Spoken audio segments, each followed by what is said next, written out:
আচার দেখলে কিন্তু সবারই লোভ লাগে আর জিভে পানি চলে আসে। আর এই মজাদার টক ঝাল মিষ্টি আচারটা আমি আজকে খুবই সহজে কিভাবে ঘরোয়া মশলা দিয়ে তৈরি করি সেটাই আজকে আপনাদের সাথে শেয়ার করব। পুরো ভিডিওটা সবাই শেষ পর্যন্ত দেখবেন। আসসালামু আলাইকুম, কেমন আছেন সবাই? সব আচারের চাইতে চালতার আচারটা আমার কাছে একটু বেশি ভালো লাগে। আর আজকে চালতার আচার বানানোর জন্য এখানে আমি 4টা চালতা নিয়ে নিছি। এখন হচ্ছে চালতাগুলাকে একটা ছুরি বা বটির সাহায্যে খুব সুন্দর করে পিস পিস করে কেটে নিব। আপনারা চাইলে ছুরি দিয়ে কাটতে পারেন, আমার কাছে বটি দিয়ে কাটতে খুব বেশি সহজ মনে হয়, যার জন্য আমি বটি দিয়ে কেটে নিতেছি। আর চালতার উপরের যে অংশটা ছালটা আছে বটি দিয়ে হচ্ছে আমি একটু ছাড়িয়ে নিতেছি। এতে করে মশলাগুলা কিন্তু খুব ভালোভাবে চালতার ভেতরে ঢোকে আর খেতেও কিন্তু বেশ ভালো লাগে। বটি বা ছুরি যা দিয়ে চালতা কাটেন না কেন, চালতাটা একটু সাবধানে কাটবেন, কারণ চালতা কাটার সময় হাত কাটার চান্সটা অনেক বেশি থাকে, অনেক বেশি ভয়ও লাগে। সবগুলা চালতাই কিন্তু ছোট ছোট পিস পিস করে কেটে নিছি আর রাইস কুকারের পাত্রের মাঝে সেদ্ধ বসাই দিছি। সেদ্ধ করে ওই দিন হচ্ছে চালতার আচারটা আমি তৈরি করতে পারি না, এগুলো হচ্ছে ফ্রিজে রেখে দিছিলাম। আজকে হচ্ছে ফ্রিজ থেকে বের করে নিছি। আজকে হচ্ছে চালতার আচারটা বানাবো, তার জন্য সকল ধরনের মশলাপাতি করে নিতেছি। 5 ফোড়ন আর শুকনা মরিচ শুকনা কুলার মাঝে ভেজে নিছিলাম, এগুলো হচ্ছে গুঁড়ো করে নিতেছি। হামাল দস্তায় ভালো করে ছেঁচে নিলাম। আর এখানে যে সেদ্ধ করে রাখা চালতাগুলা ফ্রিজে রাখছিলাম সেগুলা বের করে নিছি। সবগুলা চালতা একে একে হামাল দস্তার ভিতরে দিয়ে ভালো করে একটু থেতো করে নিব।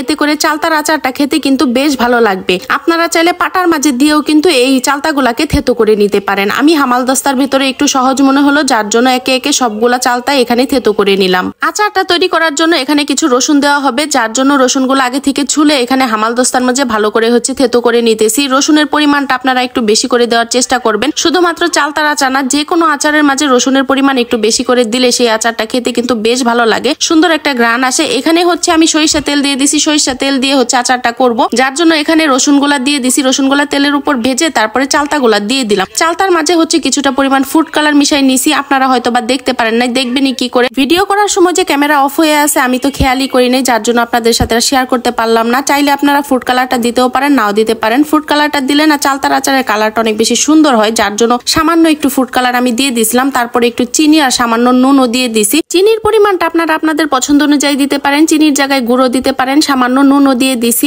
আমার কাছে টক ঝাল মিষ্টি আচারটা যেহেতু বেশি ভালো লাগে, তাই আমি চিনির পরিমাণটা একটু বেশি করেই দিছি। এখন শুধু আচারটার মাঝে 5 ফোড়ন আর শুকনা মরিচের যে মশলাটা করছি সেটাই উপরে দিয়ে দিলাম। আর কিছুই দিতে হবে না। এখন শুধু কড়াইয়ের মাঝে একটু ভাজা ভাজা করে নিলেই আচারটা হয়ে যাবে। আর যদি আচারটা আপনারা বেশ অনেকদিন সংরক্ষণ করতে চান তাহলে কিছুটা পরিমাণ হচ্ছে ভিনেগার দিয়ে দিবেন। এতে করে এই চালতার আচারটা নরমাল ফ্রিজে বেশ অনেকদিন রেখে খেতে পারবেন। আমার যেহেতু অনেকদিন রাখার ইচ্ছা নাই, যার জন্য ভিনেগার কোনো কিছুই আমি দিলাম না। আমার আচারটা ভাজা ভাজা করতে করতে হয়ে গেছে। আর আচারটা দেখতে কতটা লোভনীয় হয়েছে দেখতেই পাচ্ছেন, খেতেও মাশাআল্লাহ অনেক বেশি মজা হয়েছে। আর আমার চালতার আচার বানানোর ভিডিওটা যদি আপনাদের কাছে ভালো লাগে লাইক কমেন্ট শেয়ার করে দিবেন, পেজটা ফলো দিয়ে দিবেন। আল্লাহ হাফেজ।